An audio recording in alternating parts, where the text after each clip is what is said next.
통해서 하나님께서 우리에게 평화를 주시고 하늘에 천국의 소망을 주시고 또 믿음을 주시고 이제까지 저와 여러분들이 살아왔던 것들 잘 살아왔다 격려하시고 또 앞으로의 남은 인생을 우리가 잘 살아갈 수 있도록 하나님께서 새 힘을 주시고 힘과 능력을 주실 줄로 믿습니다.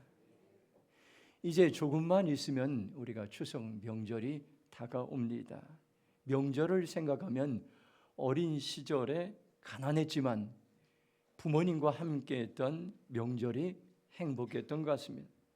명절엔 평소 먹지 못했던 특별한 음식을 먹고 새 옷을 사주었고 새 신발을 사주었던 기억들이 떠오릅니다. 명절하면 또 한 가지가 떠오르는 것이 있습니다. 내가 태어난 고향입니다.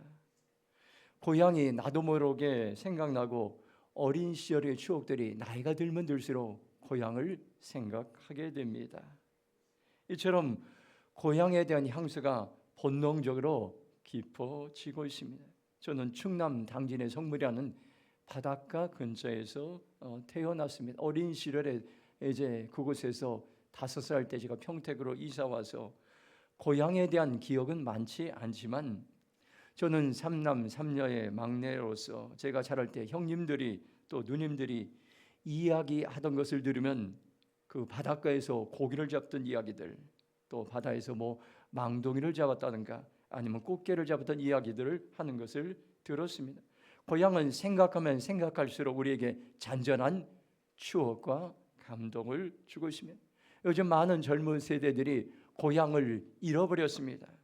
지금 나라가 도시화되어 있기 때문에 시골에서 살아본 경험이 없기 때문에 고향에 대한 추억이 많지 않습니다.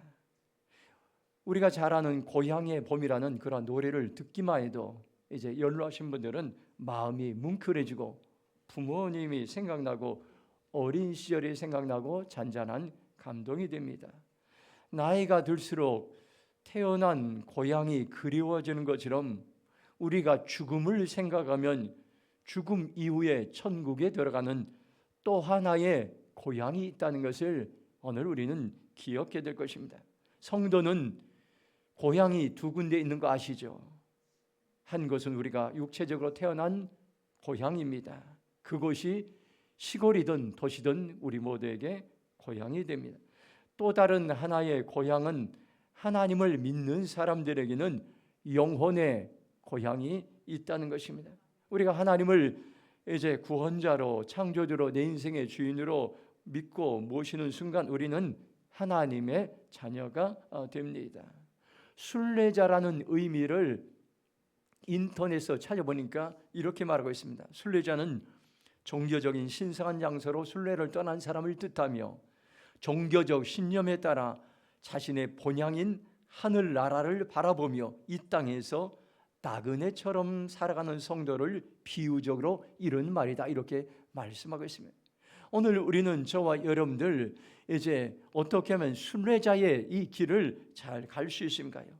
오늘 여기 성경 말씀 보니까 요한복음 1장 12절 보니까 영접하는 자, 곧 그 이름을 믿는 자들에게는 하나님의 자녀가 되는 권세를 주셨으니 이렇게 말씀하고 있습니다. 새번역 성경을 보면 그러나 그를 맞아들인 사람들, 곧 그 이름을 믿는 사람들에게는 하나님의 자녀가 되는 특권을 주셨다 이렇게 말씀하고 있습니다. 놀라운 말씀이다.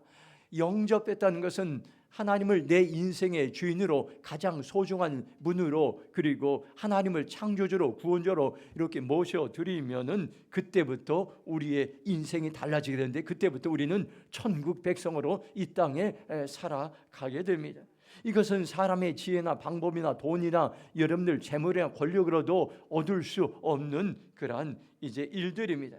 우리가 여러분들 천국 백성이 되어서 어떻게 합니까요? 이제는 우리의 인생의 마지막까지 어떤 사람은 60대에 어떤 사람은 70대에 어떤 사람은 80대에 어떤 사람은 90세 어떤 사람은 100살까지 오래 살지만은 부름의 나이들이 다 여러분들 틀립니다.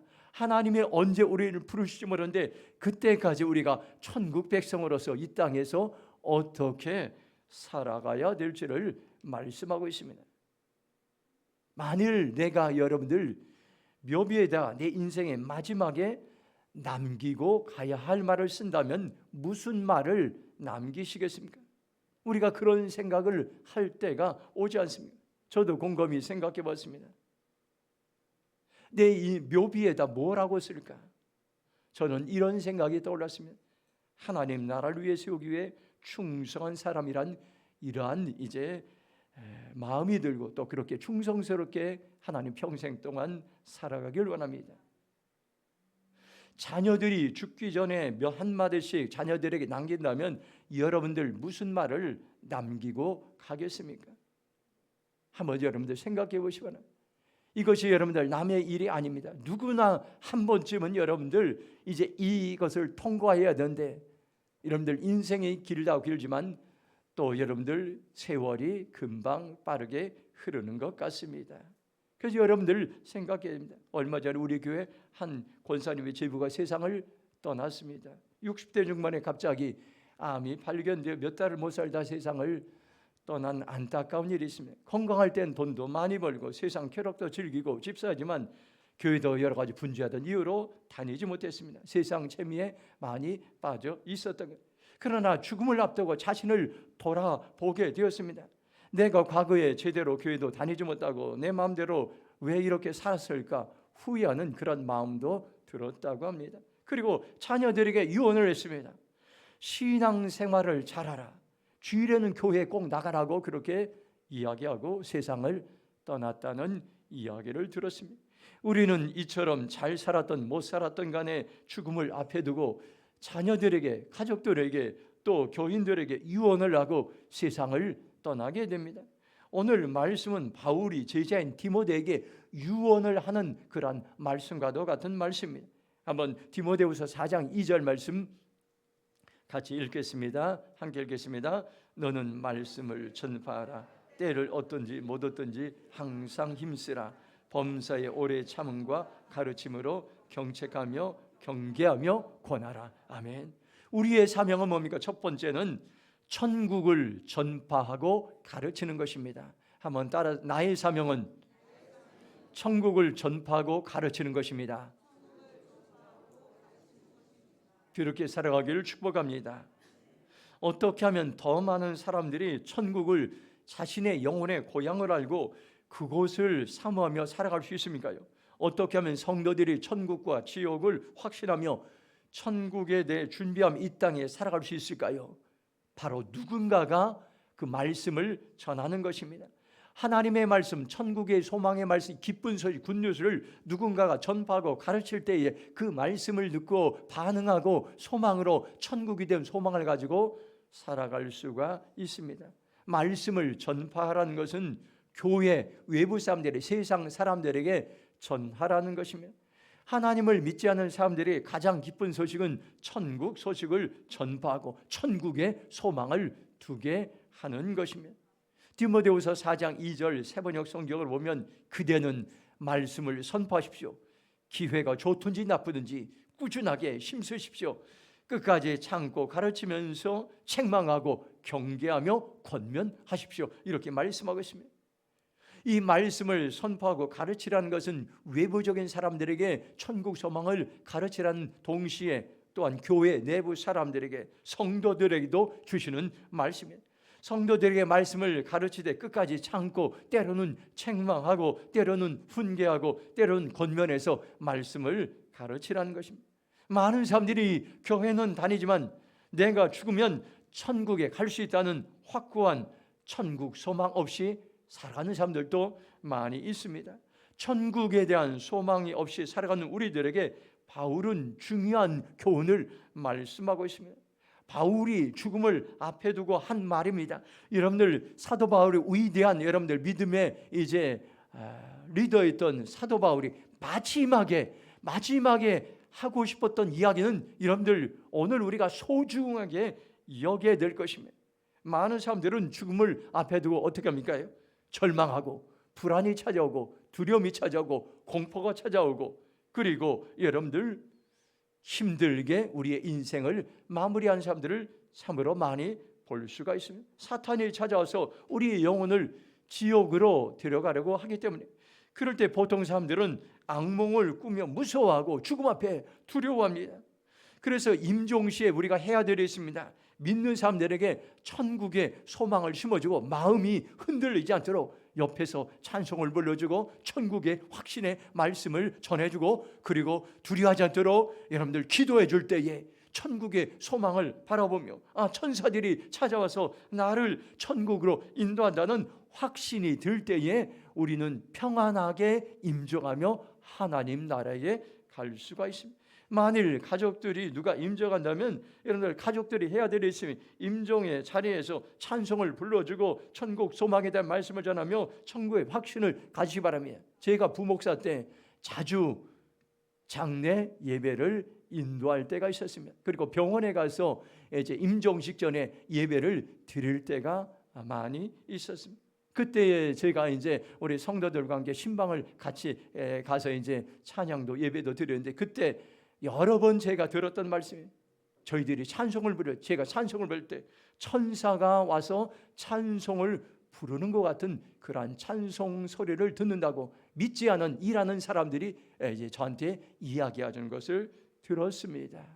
하나님께서는 오늘 우리에게 이처럼 여러분들 천국에 대한 소망의 말씀을 전하고 가르치는 것이 참으로 중요합니다. 그러면 천국 백성인 바울은 이 땅에서 어떻게 살았습니까요? 하나님을 알지 못하는 많은 사람들에게 찾아가서 천국에 대한 기쁜 소식을, 복된 소식을, 굿뉴스를 전파하고 가르치는 일에 힘썼던 것입니다. 전파하라는 이 말은 대중 앞에서 선포하라는 그러한 의미가 있습니다. 대중 앞에서 말씀을 전하는데 어떤 자세로 말씀을 전합니까요? 2절은 이렇게 말씀합니다. 때를 얻든지 못 얻든지 항상 힘쓰라고 말씀하고 있습니다. 이 말은 기회가 좋든지 기회가 나쁘든지 꾸준하게 이제 말씀을 전하라는 그러한 의미입니다. 우리가 살아가면서 무엇에 꾸준히 힘쓰고 있습니까? 돈을 벌기 위해서 항상 애쓰고 있지 않습니까요? 여러분들 화장을 하고 얼굴을 꾸미기 위해서 항상 애쓰고 있지 않습니까요? 여러분들 건강을 위해서 이제 운동을 하는 것에 항상 애쓰고 힘쓰고 있지 않습니까? 이런 것들 항상 우리가 애쓰고 힘써야 되지만, 그러나 더 애써야 될 것은 하나님의 말씀을 전파하고 가르치는 일에 항상 힘쓰고 애쓰라고 우리에게 권면하고 있습니다. 우리가 이 세상에서 여러분들 전파해야 될 소망의 말씀이 무엇입니까? 진리의 말씀이 무엇입니까요? 오늘 요한복음 14장 6절에 이렇게 말씀합니다.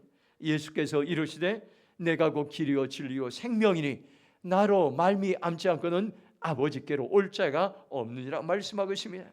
우리가 예수님을 믿으면 천국 백성이 되고, 예수님을 믿으면 천국 소망의 길이 열리고, 예수님을 믿으면 여러분들 천국 백성이 된 진리를 알게 되고, 예수님을 믿으면 천국 백성이 된 영원한 영생의 생명을 얻게 되는데, 이것을 누군가가 전파하고 가르칠 때에 이 보물과 같은 말씀들을 우리는 알 수 있고 깨달을 수 있습니다. 저와 여러분들 이제 누구를 만나든지 간에 사도 바울처럼 사도 바울의 유언을 여러분 기억하시고 천국 소망을 전파하고 가르치는 삶을 살아가길 축복합니다. 두 번째, 디모데후서 4장 7절 말씀 우리 함께 읽도록 하겠습니다. 같이 읽겠습니다. 나는 선한 싸움을 싸우고 길을 마치고 믿음을 지켰으니. 두 번째, 천국 백성답게 살기 위해서 믿음을 지키라고 사도 바울은 유언을 하고 있습니다. 사도 바울에게는 분명한 사명이 있었습니다. 많은 사람들에게 복음을 전하는 것이었습니다. 한 생명이라도 더 살리기 위해서, 한 영혼이라도 천국에 더 가게 하기 위해서 그는 이제 그 마음 속에 불타는 마음이 있었는데, 그 불타는 마음이 어디에서부터 시작됐습니까요? 바로 그의 마음의 믿음에서부터 시작, 하나님을 향한 믿음의 마음이 있었던 것을, 그는 믿음을 지켰고 믿음의 사람이었습니다. 천국 백성답게 이 땅에서 살아가기 위해서 필수 조건, 필수 과목이 무엇인가요? 믿음의 과목입니다. 믿음의 길을 걸어가는 것입니다. 하나님이 내게 주신 믿음을 지키며 살아가는 것입니다. 우리가 믿음의 사람으로 살아가긴 쉽지가 않을 때가 많습니다. 사람들이 나를 흔들고, 또 환경이, 어려운 환경이 나를 흔들고, 또 문제와 사건이 우리를 흔들 때가 참으로 많이 있습니다. 디모데후서 4장 7절 메시지 성경으로 보면 이것은 참으로 달려볼 가치가 있는 유일한 경주입니다. 나는 열심히 달려서 이제 막 결승점에 이르렀고 그 길에서 믿음을 지켰습니다. 이렇게 말씀합니다. 우리 인생 가운데 믿음의 길은 달려볼 가치가 있는 유일한 경주입니다. 믿음은 경주의 삶을 사는 것이라. 믿음으로 세상을 살아갈 때 믿음의 경주자의 삶을 살아가는 것입니다. 우리의 자녀들이 여러분을 어떻게 기억되길 원합니까? 10년 후에, 20년 후에, 30년 후에, 40년 후에 이 땅에서 우리의 인생을 마칠 때에 후세들이 여러분을, 저와 여러분을 어떤 사람으로 기억하길 원합니까? 이 질문에 대한 대답이 7절에 나와 있습니다. 나는 선한 싸움을 싸우고 나의 달려갈 길을 마치고 믿음을 지켰으니, 이렇게 여러분들 말씀하고 있습니다. 여기서 선한 싸움이란 우리가 여러분들 여러 번 들어봤을 겁니다. 레슬링 경기와 권투 경기 같은 운동 경기를 말합니다. 그 당시 로마에서 레슬링 경기가 있었는데 승자만 살아남는 경기, 레슬링을 하는데 두 사람이 레슬링을 하는데 많은 사람들이, 관중들이 있습니다. 관중들은 그 레슬링을 보면서 환호하고 박수 갈채 흥분하지만, 그러나 그 두 사람 중에 한 사람은, 승자는 살아남고 패자는 죽음을 당하는, 여러분들 처형을 당한, 죽음을 당하는 그러한 일들이 그 당시에 로마의 레슬링 경기였던 것입니다. 바울은 자신이 복음을 전하고 말씀을 전하고 그리고 믿음대로 살아갈 때 때로는 여러분들 레슬링 경기와 같이 목숨을 거는 그러한 일들이 있었는데, 그것을 끝까지 달려갈 수 있었던 비결은 바로 믿음 때문이에요. 믿음을 지켰다고 이렇게 말씀하고 있습니다. 여기 또 나의 달려갈 길을 마치고, 여기에 달려갈 길이란 그 당시에 마라톤 경기를 말씀하고 있습니다. 로마에서는 그 당시에 마라톤 경기가 있었습니다. 42.19km를 완주하기는 쉽지 않습니다. 사람의 체력의 한계를 느끼는 마의 구간이 있는데 34km입니다. 아무리 여러분들 마라톤을 잘 뛰는 사람이어도 마의 구간에 이르면 한계가 느낍니다. 체력이 고갈되고 너무 힘들어서 포기하고 싶은 생각이 있고, 초보자들 같은 경우는 막 이렇게 죽고 싶은 그런 생각들이 그 순간순간 마의 구간에 34km 이제 달릴 때 이제 든다는 그런 이야기를 들었습니다. 여러분들 너무 힘들고 포기하고 싶은 생각들이 사도 바울에게도 들었던 것입니다. 믿음의 길을, 하나님의 말씀을, 그런데 그것을 이제 통과할 수 있어 끝까지 여러분들 믿음의 길을 걸어갈 수 있었던 것은 바로 그가 믿음을 지켰기 때문이라고 이렇게 말씀해 주고 있습니다. 우리에게 여러분들 경주 코스가 무엇입니까요? 이 땅에서 여러분들 우리가 하나님의 백성이 되고 천국 백성이 되어서 하늘나라 올라갈 때까지, 우리의 인생의 마지막까지 끝까지 포기하지 않고 낙심하지 않고 지치지 않고 여러분들 이탈하지 않고 끝까지 걸어가는 것이 여러분들 우리의 인생의 믿음의 경주 코스라는 것을 오늘 우리는 기억해야 될 것입니다.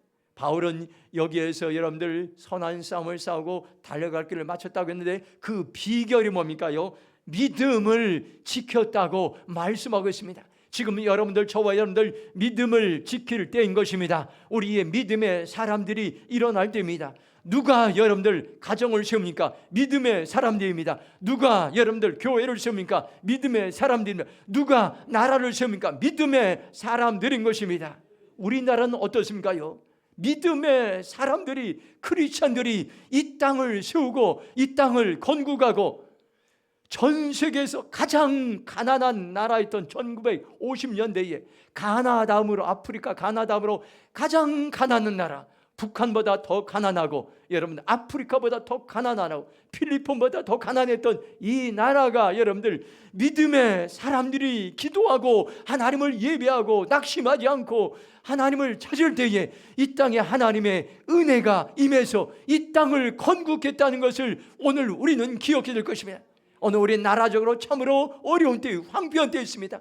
다시 믿음의 사람들이 일어날 때인 것입니다. 이 땅을 세우고 이 땅을 회복시키는 세상의 정치인들이 아닌 것입니다. 세상의 경제인들이 아닌 것입니다. 믿음의 사람들이 일어나고 교회가 다시 회복될 때 이 땅이 다시 한번 회복될 수 있다는 것을 여러분들 기억하시기 바랍니다. 사도 바울은 인생의 말년에 여러분들 건강도 잃어버렸고 젊음도 잃어버렸고 평생 결혼하지 않고 독신으로 살았고 감옥에서 이제 홀로 그 외로운 그 기간을 지날 때에도 그가 잃어버리지 않은 것은 믿음이었습니다. 믿음을 지켰다고 이렇게 말씀하고 있습니다. 여러분들 후대에 길이 남는 건 뭡니까? 재물도 명예도 건강도 권력도 아닙니다. 세상 쾌락도 아닙니다. 우리의 믿음이 자손 대대손손 물려줘야 될 여러분들 믿음의 바톤을 굳게 쥐고 여러분을 경주하고 그 믿음의 바톤을 자손들에게 물려줄 때에 우리의 가정, 우리의 교회, 이 나라 민족에 소망이 있다는 것을 여러분들 기억하시기 바랍니다. 로마서 10장 17절에 말씀합니다. 그러므로 믿음은 들음에서 나며 들음은 그리스도의 말씀으로 말미암느라 말씀하고 있습니다.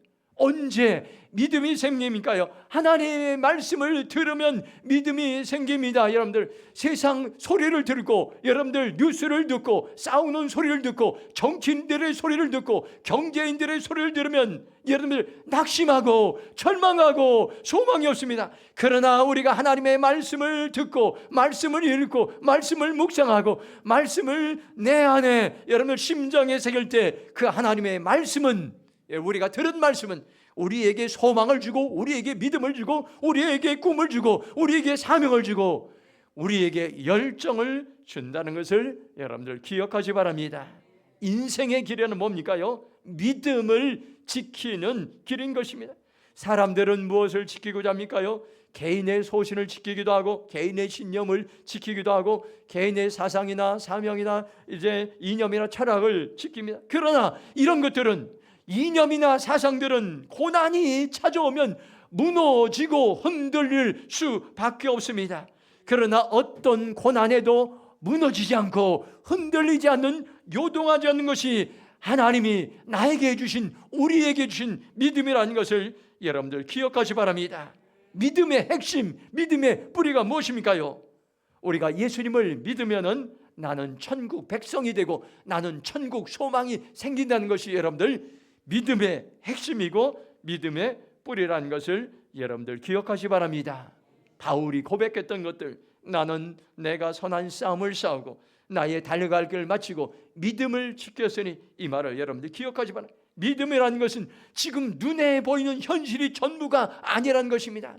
눈에 보이지 않는 현실이 있습니다. 우리가 말씀을 붙잡고 믿음으로 생각하고 믿음으로 선포하고 믿음으로 여러분들 우리가 꿈꿀 때 그것들이 여러분들 눈에 보이지 않는 현실이 믿음으로 반응하는 사람들 통해 장차 여러분들 눈에 보이는 현실로 다가오는 일들이 일어나가야 된다는 것을 여러분들 기억하시고, 저와 여러분들 지금 가장 어려운 때에 믿음을 지키며 믿음의 사람으로 살아가길 주님의 이름으로 축원합니다. 마지막으로 디모데후서 4장 8절 함께 읽겠습니다. 시작.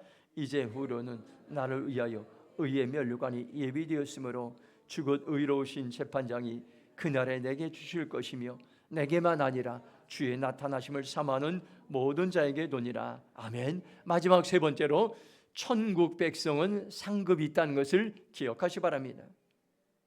예수님을 믿지 않는 사람들은 죽으면 모든 것이 끝난다고 생각합니다. 그래서 사람이 죽으면 더없이 허무하고 슬픕니다. 그러나 믿는 성도들에게는 기대하는 것이 있는데, 이 땅에서 믿음의 경주에서 최선을 다한 사람, 완주한 사람들에게 하나님께 주실 이제 복과 상급이 있다는 것이, 면류관을 씌워주는 상급이 있습니다. 면류관은 그 당시 로마 그리스 그 당시 운동 경기에서 승리자에게 주어졌던 월계수 나무 등의 잎을 엮어서 만든 것이, 이것은 오직 1등에게만 여러분들 이 월계수 나무의 면류관을 줘 1등에게만 여러분. 그러나 의의 면류관, 영생의 면류관은 믿음의 길에서 우리가 완주한 모든 사람들에게 열려져, 모든 사람 완주한 믿음의 길에 완주한 모든 사람들에게 생명의 면류관, 의의 면류관을 준비하고 있다고 말씀하고 있습니다. 영생의 면류관은 무엇입니까요? 하나님과 영원히 함께 사는 것을 영생이라고 이 영생의 상급을 우리에게 주신다고 말씀하고 있습니다. 특별히 죽음 이후에도 천국에서 영원히 하나님과 함께하는 삶을, 영생의 면류관을 우리에게 씌우신다고 성경은 분명하게 약속하고 있습니다. 우리도 이 땅에서 우리의 삶을 마치고 천국에 들어갈 때에 면류관을 쓰게 될 것입니다. 믿음으로 세상에 살아간 모든 사람들에게 면류관이 주어진다는 것을 기억하시기 바랍니다. 우리가 하나님이 주신 면류관을 받으려면 어떻게 합니까? 믿음의 길에 포기하지 말고 낙심하지 말고 믿음의 길에 끝까지 걸어가는 완주하는 삶을 살아가시기 바랍니다. 그러면 하나님은 우리에게 승리의, 의의, 생명의, 영생의 면류관을 우리에게 이제 씌워 주실 것입니다. 오늘 우리는 천국의 고향을 찾아가는 순례자의 삶을 살아가고 있습니다. 이 땅이 우리의 인생의 전부가 아니라 우리는 또 다른 고향을 향해서 한 걸음 한 걸음 나아가고 있습니다. 영혼에 우리에게 고향이 있다는 것을 여러분들 기억하시고, 우리의 고향은 바로 천국입니다. 우리의 사명은 뭡니까요?